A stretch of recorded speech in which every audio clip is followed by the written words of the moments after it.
Hi friends, कैसे हैं। स्वागत है आपका हमारे YouTube channel math wide knowledge में। जैसा कि स्क्रीन पर हमें एक क्वार्टर सर्किल गिवन है। क्वार्टर सर्किल की रेडियस r है और इसकी कोड हमें गिवन है 6 यूनिट के इक्वल। तो दोस्तों यहाँ पर जो ग्रीन कलर रेक्टेंगल गिवन है उसका एरिया हमें फाइंड आउट करना है। दोस्तों ये क्वेश्चन सोल्व करना आपको आ रहा है तो वीडियो को पॉज करो और खुद से इसको सोल्व करके जो भी आंसर आता है उसे कमेंट बॉक्स में हमें रिप्लाई करें। दोस्तों नहीं आता है कोई बात नहीं, इसको सिंपल से सिंपल तरीके से हम सोल्व करना आपको सिखाएंगे। दोस्तों अगर आप इस चैनल पर नए हैं अभी तक हमारे चैनल को सब्सक्राइब नहीं, हमारे चैनल को सब्सक्राइब करें और नए नोटिफिकेशंस के लिए बेल आइकन को प्रेस करें। तो आइए इस क्वेश्चन को हम सोल्व करते हैं। तो रेक्टेंगल का एरिया फाइंड आउट करने के लिए हम लोग क्या करेंगे, सबसे पहले इस रेक्टेंगल को नाम दे देंगे दोस्तों ए बी सी और डी, और क्वार्टर सर्किल के सेंटर पॉइंट को हम नाम दे देंगे दोस्तों ओ पॉइंट। दोस्तों क्वार्टर सर्किल की जो कोड गिवन है इस कोड को हम नाम दे देंगे दोस्तों ए एफ। ठीक है, अब हम क्या करेंगे दोस्तों, जो क्वार्टर सर्किल का सेंटर पॉइंट है उसको एफ से मिला देंगे। तो यहाँ पर ओ एफ की जो लेंथ होगी वो कितनी होगी, रेडियस के इक्वल होगी। तो रेडियस क्या है, आर के इक्वल। तो यहाँ पर लिख देते हैं ओ एफ की जो लेंथ होगी वो किसके इक्वल होगी, कैपिटल आर के इक्वल। अब दोस्तों इसी प्रकार हम बोल सकते हैं जो रेक्टेंगल की हाइट होगी वो किसके इक्वल होगी, रेडियस के इक्वल। तो यहाँ पर हम लिख देते हैं इसकी जो हाइट होगी वो किसके इक्वल होगी, कैपिटल आर के इक्वल। और रेक्टेंगल का जो बेस होगा ए बी उसको हम मान लेते हैं एक्स यूनिट के इक्वल। ठीक है दोस्तों। अब दोस्तों यहाँ पर ट्राइंगल ए बी एफ एक राइट एंगल ट्राइंगल है। तो राइट एंगल ट्राइंगल में हम पाइथागोरस थ्योरम अप्लाई कर सकते हैं।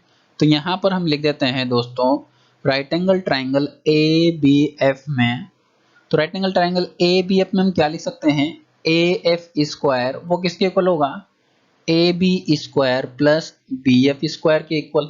ठीक है, ऐसा लिख सकते हैं। अब दोस्तों यहाँ से ए एफ की जो लेंथ है वो कितनी है, 6 यूनिट के इक्वल। तो यहाँ पर हम लिख देते हैं 6 square is equal to A B की लेंथ क्या माना हमने, x यूनिट के इक्वल। तो यहाँ पर लिख देते हैं X square plus B F square. इसको नाम दे देते हैं इक्वेशन नंबर 1। अब दोस्तों हम जानते हैं जो क्वार्टर सर्किल गिवन है उसकी रेडियस r है। तो ओ ए की जो टोटल लेंथ होगी वो कितनी होगी, r के इक्वल। और ए बी की जो लेंथ है वो x यूनिट है। तो ओ बी की लेंथ कितनी होगी, r माइनस एक्स। तो यहाँ पर हम लिख देते हैं r माइनस एक्स यूनिट के इक्वल। तो इस प्रकार हम बोल सकते हैं ओ बी एफ एक राइट एंगल ट्राइंगल है। तो right angle triangle O B F में हम पाइथागोरस थ्योरम अप्लाई करते हैं दोस्तों।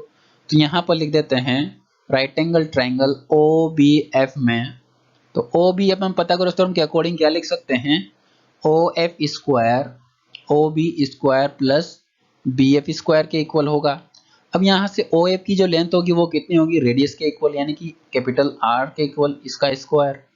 ओ बी की जो लेंथ है वो कितनी, आर माइनस एक्स। तो यहाँ पर लिख देते हैं आर माइनस एक्स इसका whole square plus B F को हम क्या लिखेंगे, बी एफ लिख देंगे। तो यहाँ पर B F square. Next step में हम इसको सिंप्लीफाई करते हैं तो हमारे पास आता है capital R square is equal to R square plus X square minus 2 times of R into X plus B F square. ठीक है दोस्तों। अब दोस्तों यहाँ पर आर स्क्वायर से आर स्क्वायर कैंसिल आउट कर देंगे तो हमारे पास क्या बचता है, X square minus 2 times of R X plus B F square. अब माइनस 2 आर एक्स को हम क्या करेंगे, एलएचएस साइड लेके आएंगे। तो यहाँ पर हमारे पास हो जाएगा दोस्तों 2 times of R X is equal to X square plus B F square. ठीक है, इसको नाम दे देंगे इक्वेशन नंबर 2।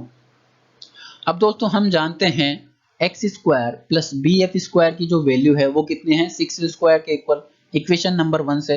तो यहाँ पर वैल्यू को पुट करते हैं इक्वेशन नंबर 1 से। तो यहाँ पर लिख देंगे 2 टाइम्स ऑफ आर एक्स, वो कितना आ जाएगा, तो यहाँ पर X square plus B F square की वैल्यू क्या लिखेंगे, 6 स्क्वायर के इक्वल। तो यहाँ पर लिख देते हैं 6 स्क्वायर, ये कितना होगा 6 स्क्वायर 36 के इक्वल। तो r इंटू एक्स कितना आ गया दोस्तों, वो आ गया 36 डिवाइडेड बाय 2 यानी कि 18 के इक्वल। हम जानते हैं दोस्तों r क्या है, रेक्टेंगल की हाइट है। तो यहाँ पर हम लिख देते हैं हाइट रेक्टेंगल की है और x क्या है, उसका बेस है। तो यहाँ पर लिख देते हैं इनटू बेस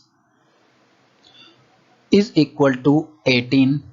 तो यहाँ पर हम बोल सकते हैं हाइट इंटू बेस हमारे पास कितना आ गया दोस्तों, रेक्टेंगल की हाइट इंटू बेस, इसका क्या होता है, एरिया होता है। तो यहाँ पर लिख देते हैं एरिया जो आया हमारे पास रेक्टेंगल का वो कितना आ गया दोस्तों, वो आ गया 18 यूनिट स्क्वायर के इक्वल, जो कि हमें इस क्वेश्चन में फाइंड आउट करना था दोस्तों। दोस्तों वीडियो हेल्पफुल लगा हो तो हमारे चैनल को सब्सक्राइब, शेयर और इस वीडियो को लाइक करना नहीं भूले। Thank you so much for watching.